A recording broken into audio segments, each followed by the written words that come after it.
Thank you very much, Riv. Great cast in the day. I'm here with Zyrene to talk about, well, the beginning of Game 5. Because it was awesome. It was a whole bunch of fun. Elimination in the enemy jungle. Talk to me about what you saw about this. Man, that was pretty much the play that made the game for me. Because I was talking about it before, crushing Team Liquid's mentality and having all the momentum in Cloud9's favor. A play like that, where you mess with them in the jungle and you get that early lead, gives you that extra emotional snowball against them. So we're going to pull that clip up onto the telestrator. It's kind of a lengthy one, so we can just start rolling it right away. Because Elimination goes in, and he goes in while they're actually starting bottom side, and his jungler is getting a leash from his AD carry.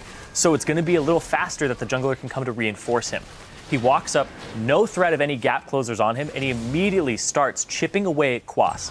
Now, he has taken Riptide at level 1, the E, which is 40 mana and 6-second cooldown. So you can spam that. It's one of the lowest cooldown abilities that has that type of mana cost at level 1. So he just follows him. Quas took all that damage because he tried to leash the blue. Elimination didn't back off. Now, Quas takes even more damage throughout this exchange, and Meteos is there already. The other lanes, though, are pressing and getting level 2 as quickly as they can, so that they can come and possibly reinforce this situation. Also, you can see Xpecial actually came all the way down from top lane. He crossed mid to get there. So what's going to happen is everybody's going to collapse here, and Elimination, he's still one. So he is going to be able to just flash away. He's still just spamming the Riptide. He's not even close to out of mana, and he's gotten at least 5 off in this time period.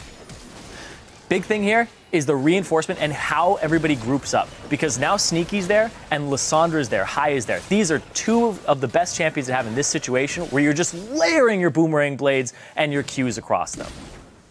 That has just a beautiful, beautiful flash. Body slam flash there. And the cleanup. That right there. And Xpecial just lets them phone it in. Yeah. And that was just completely shattering in that game. The fact that that Elimination went for that type of play immediately tilted it into Cloud9's favor so hard too, because that type of hit to your mentality in that game, where there's this guy level 1 testing our shot calling in a game 5. It's like, how do you react? How do you allocate the resources? You see Xpecial like, oh god, I have to go all the way down. And during that time, Balls is left in a free farm lane to take over the game.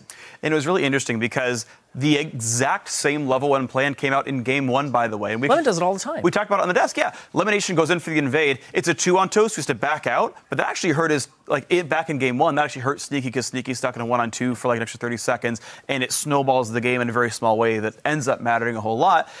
And it's funny because we hadn't seen any lane swaps the entire time in this series. So you're like, oh, when we go for this camp and Lemon shows up, it's fine because we got the dual lane down there. Yeah. Well, you don't have it this time. It's a lane swap, and Elimination's actually screwing with you. Your support being topside means nothing at all. Xpecial, I was actually watching him while you were doing the whole thing. He took another 20 seconds before he started coming down. He only started coming down when he's like, oh, Gragas is coming. We had to get two. There's more people. I suppose so, sure, but... And yeah, that could actually be a very relevant reason. Hey, you have to sit here in the lane and just get the farm, suck it up, deal with it. But hey, well, guess what? He showed up kind of late to the party, even though Phoenix got into mid before Hai did, right? Phoenix actually got to that fight first, but thankfully Sivir had roamed up to match that in time, and of course Hai coming around the back was enough. Yeah, durable Nautilus at that level 1, able to know the limits of his champion, was really, really great to watch. I'm a little scared for solo queue later today for myself. As a jungler, have fun with the support invades. Don't invade me, bro. Nautilus in the jungle is not too surprising anyway. Whatever, guys. Anyway, guys, we're going to throw it over the dash to talk to some of the winning players.